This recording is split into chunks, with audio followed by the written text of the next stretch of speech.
the love of the sea. And from love what was killed. She has a sense of the sea, and is a descendant of 37-year-old Martha Brailsford, an area that resulted in being so close to the sea. Deep in her soul, the husband she met, who also loved the sea, got in perfect harmony. As for Brian Brailsford, Martha's husband, he is a ferry captain in Boston, and his work often requires him to be at sea for long periods, away from his wife, with whom he has been associated for 9 years, but on this night it was Martha who was late to return home. Brian tried to call the hospital, but they told him that no one entered his wife's specifications that night. Then he called her twin sister, Meryl, and she told him that she had called her in the morning and said that she was going for a walk in Winter Island. It's her usual daily course, Meryl said. I'll be right back. But Brian tried to play it down, and told her, don't be afraid, strong Martha, I'll handle it. At exactly 1 o'clock after midnight, Brian began to follow the trail of his wife, Martha, in the marine park, and while he was walking, he heard the sound of grunts and laughter nearby, so he tried to follow the sound, and suddenly 2 silhouettes appeared to him, which later turned out to him that they were teenagers strolling. Then he continued his search until the morning, and he followed all the paths in the park and on the beach that his wife can take on her picnic. At exactly 8 o'clock in the morning, Brian went to the police station, and there they took it easy on him, and told him that it was still too early to report a crime or something like that, so perhaps she was angry about something. But 2 days after her disappearance, Brian insisted that he file an official report to the police for the loss of his wife. Lieutenant Konrad Brosniewski took over the file on Martha's disappearance, and asked Brian to talk to him privately. Brian's answers are normal and do not indicate anything bad about the relationship between them. Here her neighbor Maggie volunteered and said to the investigator, I want to talk to you privately. I know where Martha went. She spoke to me this morning. Then she went with a friend of hers called Tom on a sailing trip all day. I did not want to say this in front of Brian. On the boat dock, Martha was standing next to a handsome young man, and the following dialogue took place between them. Come on, get ready to go up. Oh, it's beautiful. How big is it? 32 feet. No, but 36, with a good level line and a long keel, and a room under the roof, with a king-size double bed. So beautiful. If Martha had gone with this young Tom, how friendly would they be? And what is the family name of this young man? This is what prompted the investigator Conrad to follow this line in the hope that he would guide him to something, and later he learned that this young man was called Tom Maimoni. The boat port observer that Tom uses to dock his boat says, Tom came to this town recently, and he is often seen alone at NASA. After the testimony of the port observer, the detective Conrad went to Tom, and found him close to his boat, and asked him about Martha, and Tom replied, Yes, I know her, she is a good friend, we often meet in the park while we are walking with our 2 dogs, I have seen her last week, I think it was a Tuesday, and here the interrogator asked him if he had seen her during the past 2 days, or had taken her on a boat trip, so Tom changed color and looked surprised and said, In the boat. A trip? No, this did not happen, and I did not see her. Tom seemed an attractive young man, and the women were no doubt infatuated with him, and there seemed to be something between him and Martha that they did not want to say, or at least he did not want to say.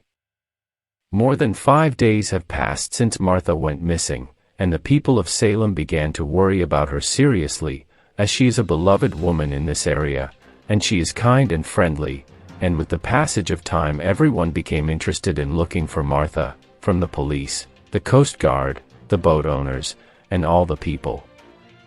With the passage of time, the police had to knock on an unusual door in order to find Martha, so the investigators turned to the Witch of Salem, asking her if she could reveal the whereabouts of Martha, and if her psychic abilities could narrow the search area.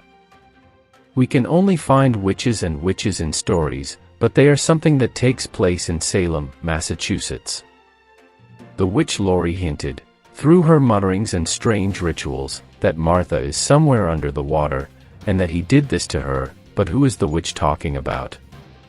Detective Conrad went to Tom's house to ask him again about whether he had met Martha on his boat, and when he knocked on the door, he was surprised by a woman who opened for him, so he asked her about her identity, and she replied that she was Tom's wife, which caused a strong shock to Detective Conrad, and he may change the whole course of the case.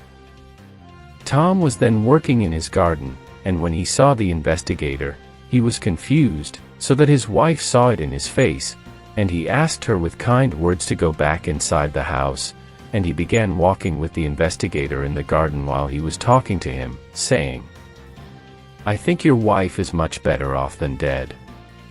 "Excuse me, detective, it was not possible for me to tell you the truth." "What was Martha doing with you on the boat?" "Excuse me again, detective. I couldn't have said that a married woman was with me on the boat. My wife would have gone mad." "So you went on a cruise, how long did it last, and where did you leave Martha?" "That's right, detective. It was about 2 hours, and then we went back to an island. Winter, and I left her there, she said she'd take a walk." "So this is your story?" "My story, it's the truth, detective. Winter Island is a beautiful area that people go to on a daily basis, and it is connected to the town by a narrow path, and if Martha had stayed there it would have been easy for her to walk home, so there is something illogical in Tom's words. With the spread of the news, and its access to the press and the media, new threads began to unfold in the course of the case. A number of women called the police station, and said that they had accompanied Tom on that boat. Rosemary is one of those women, and she asks to meet the detective in her car, telling him that the town is small and people like to talk. The investigator asked her about the boat trips, so she told him that she went with Tom on 2 cruises. The first was full of fun and enjoyment, and we had a wonderful time. As for the second one, it was like a nightmare, for that gentle, charming young man had turned into a wild beast in an instant, until I thought he would kill me, and if I had thought that I would survive, I would have jumped out of the boat and swam. Then suddenly I saw him change the rudder of the boat and turn back to the shore and put me down there, and returned in an instant to sweet cute Tom." The investigator asked her if she had filed a complaint or told anyone, and she answered no, and said, "I just wanted to forget everything that happened, but when I heard about what happened to Martha, I decided to say something, so that he might return her or drop her off somewhere."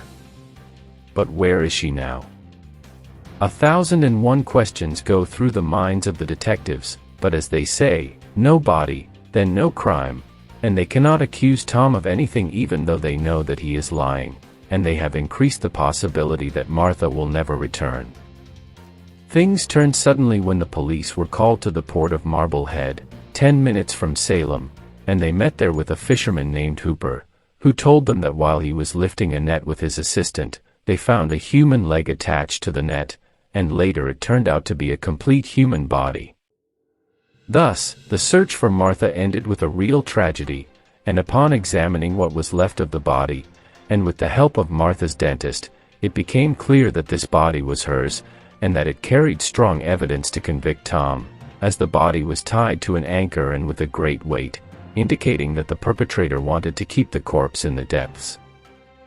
But the prosecution painted a completely different picture of what Tom said, as this man deceives the women with his cunning and handsomeness, takes them in the boat, and during the trip pushes them to a narrow place in the boat, so that he can take advantage of them and exploit them, then returns them to the shore, while Martha seems to have confronted him and prevented him from the Nile.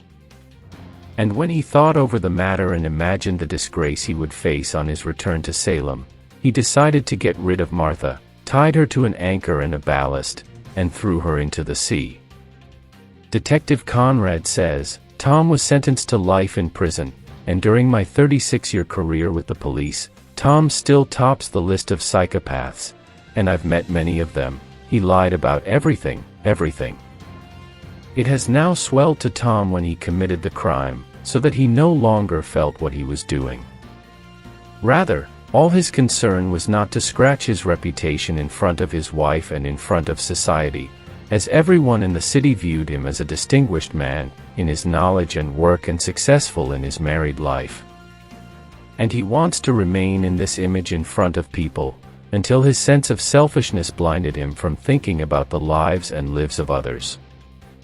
Tom caused wounds to many people because of his lies and deviant behavior, and spoiled many women's lives and their families, and in the end he robbed Martha of her soul and her life, which is the most precious thing she owns, and deprived her family and the people of her town of her friendly smile and her contribution to the happiness of others. From doing all this he deserves more than life imprisonment, and he deserves to suffer and suffer as much as he caused others pain and suffering.